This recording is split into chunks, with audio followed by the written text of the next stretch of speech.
सभी का आज की प्रेस कॉन्फ्रेंस में स्वागत है। कुछ पहले बेसिक आंकड़े आप सबके समक्ष रखना चाहूँगा कि राज्य सरकार के द्वारा क्या तैयारी की गई है। इसमें आप यदि आप नोट करना चाहिए तो नोट कर लीजिए। हमारे मार्च 2020 के क्या आंकड़े थे और उसके बाद आज के इसमें मई 2021 में क्या आंकड़े हैं। सबसे पहला आंकड़ा मैं आपको देना चाहूँगा हमारे ऑक्सीजन सपोर्टेड बेड्स का। ऑक्सीजन सपोर्टेड बेड्स हमारे मार्च 2020 में 673 थे, 673। आज की डेट में हमारे ऑक्सीजन सपोर्टेड बेड 5500 के ऊपर है। तो 673 से ये आंकड़ा हमारा ऑक्सीजन सपोर्टेड बेड का 5500 बढ़ गया। इसी प्रकार से हमारे आईसीयू 216 थे मार्च 2020 में और अब ये आंकड़ा बढ़ के 1390 हो गया, 1390। तो आईसीयू हमारे सब्सटेंशियली बड़े हैं। इसके बाद जो नंबर ऑफ वेंटिलेटर्स हमारे डिफरेंट फैसिलिटीज में लगे थे, मार्च 2020 को ये आंकड़ा 116 था, 116, और आज ऑन डेट हमारा ये आंकड़ा 876 है, यानी कि इसमें भी काफी गुना बढ़ोतरी हुई है। इसके बाद यदि आप ऑक्सीजन सिलेंडर्स देखेंगे तो ऑक्सीजन सिलेंडर्स जो हमारी अलग अलग फैसिलिटी में थे वो 1193 थे, 1193 हमारे मार्च 2020 में। आज की डेट में करीब 9900 सिलेंडर्स हैं जो हमारे डिफरेंट फैसिलिटीज में ऑपरेट कर रहे हैं। इसी प्रकार आप ऑक्सीजन कॉन्सेंट्रेटर्स का यदि देखेंगे, जो सबसे मेन, ये सारी चीजें वो मुख्य बिंदु हैं जो कोविड से फाइट करने के लिए सबसे महत्वपूर्ण है। ऑक्सीजन कॉन्सेंट्रेटर्स यदि आप देखेंगे तो मार्च 2020 में हमारे पास 214 थे, 214। आज ऑन डेट हमारा अब ये फिगर 275 थे और आज ऑन डेट ये फिगर हमारा 1293, 1293 हो गया, ऑलमोस्ट 5 गुना। इसी प्रकार हमारी एम्बुलेंसेज आप देखेंगे, करीब 214 एम्बुलेंसेज हमारे पास थी और अभी हमारे पास जो नई एम्बुलेंसेज है जिसमें एएलएस और बीएलएस एम्बुलेंस भी सम्मिलित है, ये करीब 360 के आसपास है। हमारी जो ट्रूनाट मशीन्स है, पिछले एक साल में हमने करीब 64 ट्रूनाट मशीन्स हमने अपने सारे हॉस्पिटल्स में लगाई है, अलग अलग हॉस्पिटल्स में। इसी प्रकार हमारी गवर्नमेंट टेस्टिंग जो एक ही लैब थी हमारे पास, आज के में 10 सरकारी लैब्स हमारा लगातार टेस्ट कर रही है। प्राइवेट टेस्टिंग लैब्स जो हमारे पास पिछले साल कोई नहीं थी, आज ऑन डेट हमारे पास 26 प्राइवेट लैब्स जो लगातार टेस्ट कर रही है। तो सब्सटैंशियली कोविड से फाइट करने के लिए राज्य सरकार के द्वारा पिछले एक साल में सब्सटैंशियल वृद्धि की गई है और हम लोग लगातार इसी पे ही आगे भी वृद्धि करेंगे। जैसे मैंने आपको पहले भी बताया है, हमारे आगे जो 15 दिन का फ्यूचर प्लान है उसमें हमारे एक 500 बेड की फैसिलिटी हम लोग सुशीला तिवारी में क्रिएट कर रहे हैं। इसमें ऑलमोस्ट 100 बेड्स के हमारे आईसीयू इत्यादि होंगे। साथ ही साथ हमारा एक 500 बेड की फैसिलिटी ऋषिकेश में भी होगी। इसमें अगेन हमारा 100 बेड का आईसीयू होगा जो एम्स में बनेगा। इसके अलावा हम जॉली ग्रांट में भी करीब 200-300 बेड ऑक्सीजन के ऐड करेंगे। साथ ही साथ हमारा अन्य जो हमारे गवर्नमेंट के हॉस्पिटल्स हैं उन सभी में ऑक्सीजन बेड सपोर्ट करने की लगातार कार्रवाई चल रही है।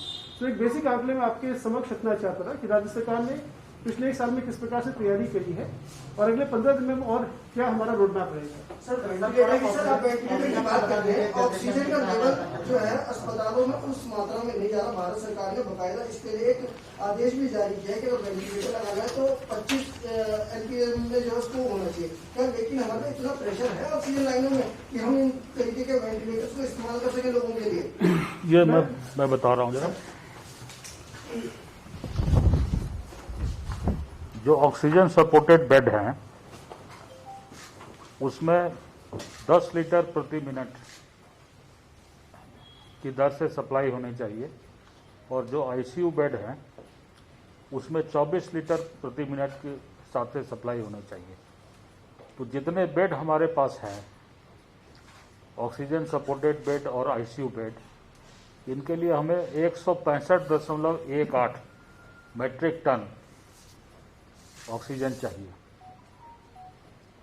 अभी जो बेड ऑक्युपाइड हैं, जो भरे हुए हैं, उनके लिए हमें लगभग जो है 130 मेट्रिक टन चाहिए और अभी हमें जो उपलब्ध है वो 126 मेट्रिक टन जो है औसत के हिसाब से प्रतिदिन उपलब्ध हो रहा है और 5 मेट्रिक टन जो है जो हमारे हॉस्पिटल हैं वहाँ पर जो प्लांट्स लगे हैं उससे उपलब्ध हो रहा है और बहुत शीघ्र जो है जो और हॉस्पिटल में लगने हैं प्लांट्स, उससे हमें 4 मेट्रिक टन उपलब्ध हो जाएगा।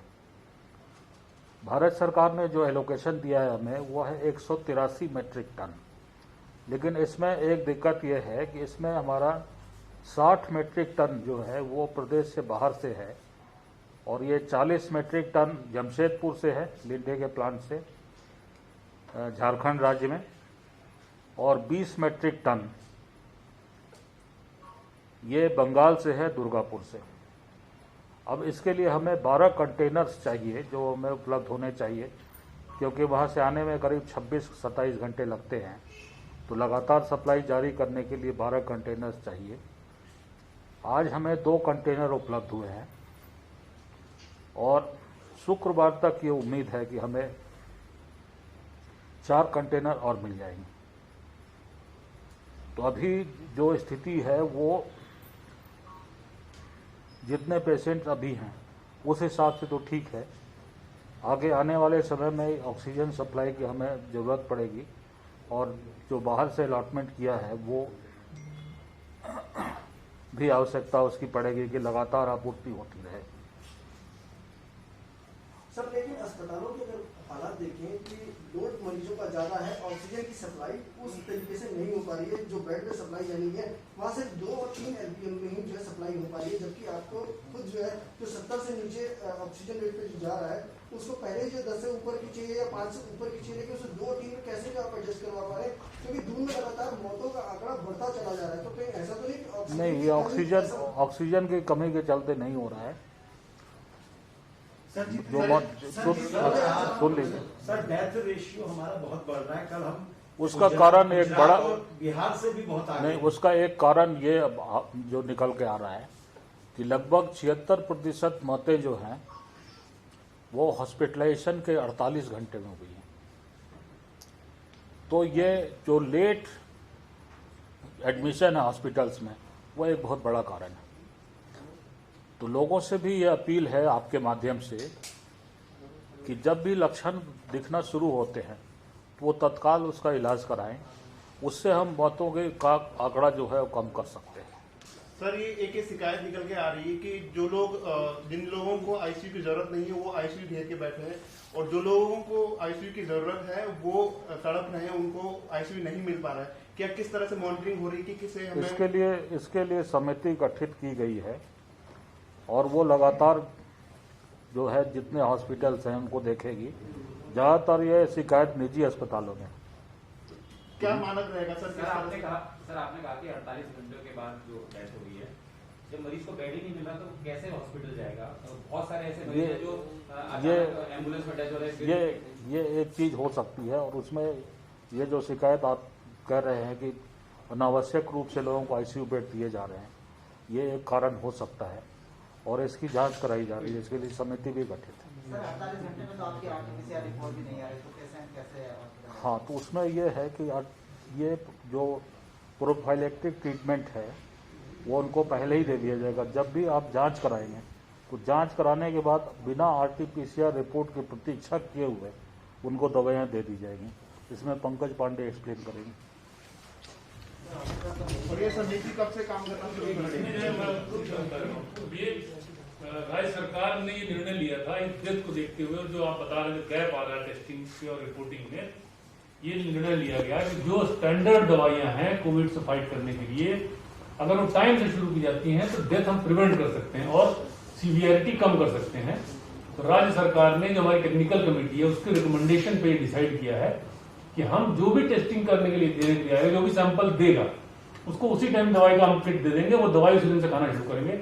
और ये व्यवस्था पूरे प्रदेश में हर जनपद में लागू हो गई है और हर जगह पर ये किट बंटनी शुरू हो गई है। सर लेकिन अगर हम धरातल की बात करें तो कहीं भी ना 2 हॉस्पिटल में बांटी जा रही है जो टेस्ट कराने के लिए आ रहे हैं, ना आसपास कहीं भी। तो सर इसको किस तरह से श्योर कर रहे हैं? हर जगह पे ये व्यवस्था प्रारंभ कर दी गई है। अभी कहीं कहीं हो सकता है कुछ गैप रह गए हो, लेकिन ये हर जिले से हम जो रिपोर्ट ले रहे हैं डेली, ये प्रारंभ कर दिया गया है। जो भी लैब्स हैं जो गवर्नमेंट के सेटअप से जहाँ पे सैंपलिंग हो रही है वहां पे हम लोग कर रहे हैं।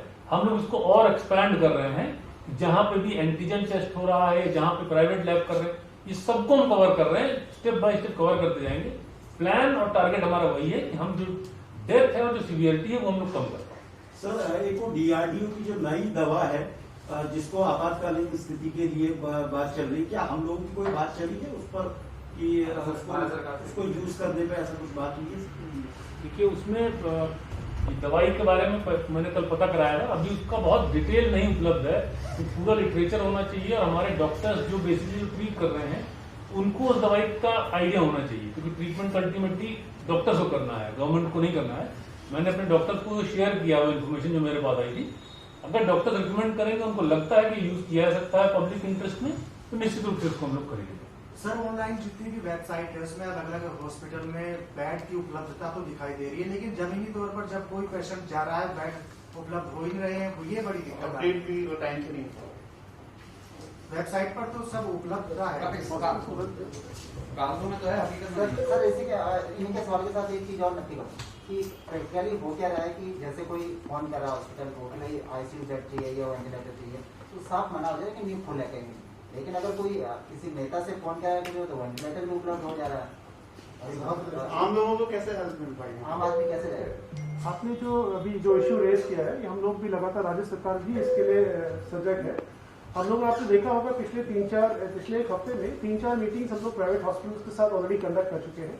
एक मुख्य सचिव महोदय के स्तर पर भी बैठक हुई थी, जिसमें 4-5 बिंदु और 4-5 निर्देश बहुत कड़े शब्दों में सभी प्राइवेट हॉस्पिटल्स को कहे गए थे। फर्स्ट ऑफ ऑल यही था कि अपना जो हॉस्पिटल की बेड अवेलेबिलिटी का स्टेटस है, डेटा है, उसको लगातार अपडेट करते रहेंगे और जो वेबसाइट पे दिखता है वो ट्रूली रिफ्लेक्ट करना चाहिए। तो इसको हम लोग दोबारा डायरेक्शन हम लोग एक बार दोबारा उसको रिट्रेक कर देंगे।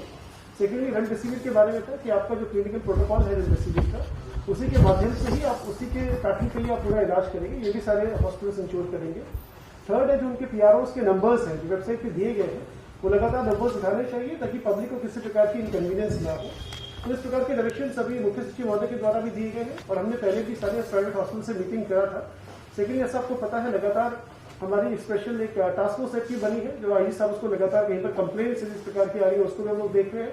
साथ ही साथ हमने एक और टास्क फोर्स का गठन किया जिसमें डीएम और हमारे पुलिस और हमारे मेडिकल डिपार्टमेंट के रिप्रेजेंटेटिव होंगे, जो लगातार इन सारी शिकायतों पर चेक करके उस पर फिर आगे कार्रवाई करेंगे। सर रेमडेसिविर को लेकर जो है, जो सीएमओ के माध्यम से प्राइवेट अस्पतालों को मुहैया कराई जा रही है, उसका भुगतान किस तरीके से जो प्राइवेट अस्पतालों से सीएमओ को किया जा रहा है, क्या उसके मानक है? देखिए, जो रेमडेसिविर के जो रेट्स हैं वो भारत सरकार ने तय किए हैं और जितने रेट तो गवर्नमेंट को उपलब्ध हो रही है वही उतना ही पैसे में उनको ट्रांसफर हो रही है प्राइवेट वालों को। और हमने एक डायरेक्शन ये भी दिया हुआ है कि प्राइवेट हॉस्पिटल भी उतने ही रुपए में फर्दर जो पेशेंट को उपलब्ध कराएंगे जितने रुपए में हमने उनको उपलब्ध कराई है। तो एक्स्ट्रा कोई चार्जेस नहीं लिए जाएंगे, ऑलरेडी डायरेक्शन दिए गए हैं। और ये मैं बताना चाहूंगा कि जो 4 कंपनी अलॉटेड है, जो जिनका कोटा अलॉटेड है हमारे स्टेट को, उन चारों को रेट अलग अलग है। तो कभी कम रेट वाली आती है, कभी ज्यादा रेट वाली आती है। जो भी आती है वो हम लोग सबको इमीडिएटली बांट देते हैं और जो भी रेट होता है उसमें मेंशन रहता है, क्योंकि बिल होते हैं साथ में, वहां से हमको कंपनी बिल मिलते हैं। तो कोई कम की है कोई ज्यादा की, लेकिन जो रेट हमको मिलता है एक्जैक्टली वही रेट पे उनको ट्रांसफर करते हैं। सर लेकिन आपके यहाँ से जीरो बिलिंग पर जो है उन लोगों को दिया जा रहा है, लेकिन उसके बावजूद पैसा लिया जा रहा है, वो पैसा किसी और मद में लिया जा रहा है, वो पैसा जा कहाँ रहा है? जब आप जीरो बिलिंग कर रहे हैं तो पैसा किस तरीके से जीरो बिलिंग का कोई मामला नहीं है। गवर्नमेंट एक्चुअली दो कंपनीज मैं बता रहा हूँ आपको, 2 कंपनीज हैं जिनको एडवांस पैसा जा रहा है। आप मैं बता रहा हूँ सर, मेरा सवाल ये है कि जो सीएमओ जो प्राइवेट हॉस्पिटल की बिलिंग कर रहा है वो जीरो की कर रहा है, तो आप पैसा कैसे ले रहे हैं उनसे? आप ये मामला मेरे संज्ञान में नहीं है, या आप मुझे ट्रांसफर कर दीजिए, निश्चित रूप से चेक करेंगे। मैं आपको बताना चाहूंगा, एक 2 कंपनी है जो एडवांस पेमेंट ले रही है, उसको हम लोग अपने बैंक अकाउंट से पैसा एडवांस ट्रांसफर कर रहे हैं। वो हमको पहले इनवॉइस से कुछ नहीं मिलता है, उसमें वो डायरेक्टली कंपनी को हम पैसा ट्रांसफर करते हैं, फिर वो लोग जब सप्लाई करते हैं उसी के साथ पूरा बिल देते हैं। वो पूरा बिल हमारे पास आता है, वो पूरा हमारे पास रिकॉर्ड मौजूद है।